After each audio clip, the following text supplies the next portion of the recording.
You've said it to yourself in the car. Get to 1 million and I'm set. It's the number you exhale to. Here's the uncomfortable part. That number now covers about half of a real middle-class retirement. Half. 2 million is the new 1 million, and almost nobody updated their plan. You've used millionaire as shorthand for made it. But the math under that word has been rotting for 20 years. And it's not because you fell behind. The goalpost moved while everyone stared at the old one. So the real question isn't, how do I hit 1 million? It's darker. Are you one of the people quietly further behind than you think? And here's the twist that makes it worse. Even 2 million isn't the number you'd assume. Stay with me. The first hard proof is the one nobody can argue with. So let me show you how far it moved, starting with the number nobody can wave away. You didn't fall behind because you failed. The goal moved. Picture it. You've been sprinting at a finish line, head down, doing everything right, and the whole time the line has been sliding quietly down the track. Nobody sent the memo. That's not your fault. But it is your problem to fix now. And the cleanest place to watch the line slide is the rawest math there is. Plain inflation. Here's the number that can't be argued with. The Bureau of Labor Statistics inflation calculator is blunt. $1 million in the year 2000 is worth roughly 1.85 to 1.9 million today. Just to match what your parents meant by millionaire, you'd need almost double. But here's what most people get wrong about that number. They think inflation is the whole story. It isn't. Inflation isn't experienced equally, and retirees don't spend like everyone else. They spend disproportionately on healthcare, which has climbed faster than overall inflation for decades. So the official almost double isn't the scary number, it's the flattering one. Which leaves exactly one question. If even the optimistic math says the target nearly doubled, how much can 1 million actually pay you to live on?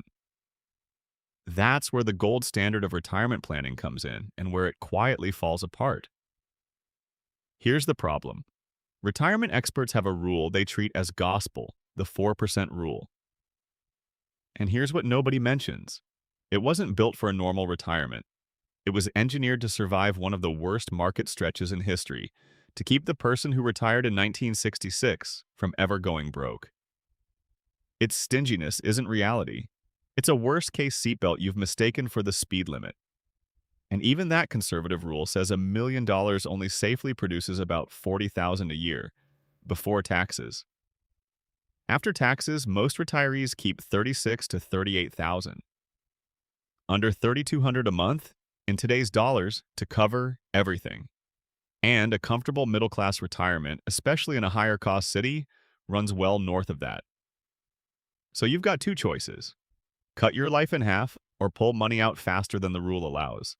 And if you pull faster, 5% instead of 4%, the odds get worse much faster than people expect.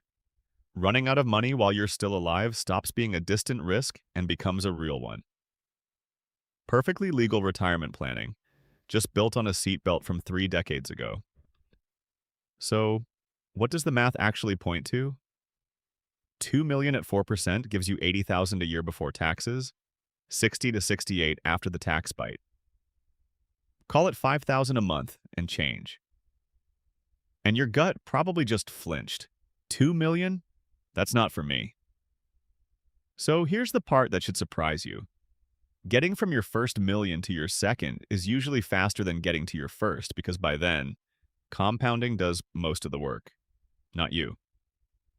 The second million isn't twice the grind. It's the decade you give it. Now we're finally in range of an ordinary middle-class retirement. Not luxury, not a yacht, just the life the word millionaire used to quietly promise. But here's the reversal that changes how you plan. Even 2 million isn't 2 million you get to spend.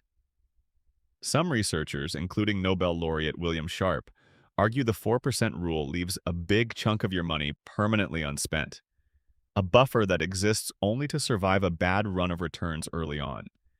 It's not spending money, it's the price of sleeping at night. So the real target isn't lower than 2 million. If anything, 2 million is the floor. Which brings us to the only question that actually matters. Where does that leave you right now? Because if you've been saving toward 1 million, You are not almost there. At 500,000, you're not halfway. You're a quarter of the way. Read that again. A quarter. That quarter of the way should land like a punch. Good. Because knowing your real number today while you still have runway is the biggest advantage almost nobody around you is using. So use it. 3 moves. 1. Stop benchmarking against a million. Add up your real annual retirement spending, multiply by 25. That's your target. For most middle-class households, that's roughly 1.75 million on the low end, more in a high-cost city. 2. Every dollar you invest before 50 hits harder than every dollar after. Remember, the second million is mostly compounding doing the work, and compounding only pays the people who gave it time. At 500 a month, the gap between starting at 35 and 45 isn't 10 years of savings, it's often over $300,000 in your final number. The whole ballgame decided by a single decade. 3. Audit your savings rate against the real target, not the legacy one. You cannot hit a number you refuse to look at. So here's where that leaves us. Nothing about your retirement actually changed while you watched this. The market didn't move. Your balance didn't move. Only your map did. And an uncomfortable map beats a comforting myth every single time because the people who still believe a million is the finish line aren't planning for their future. They're planning for the year 2000. You're not anymore. One more thing, because your real number is still bigger than 2 million.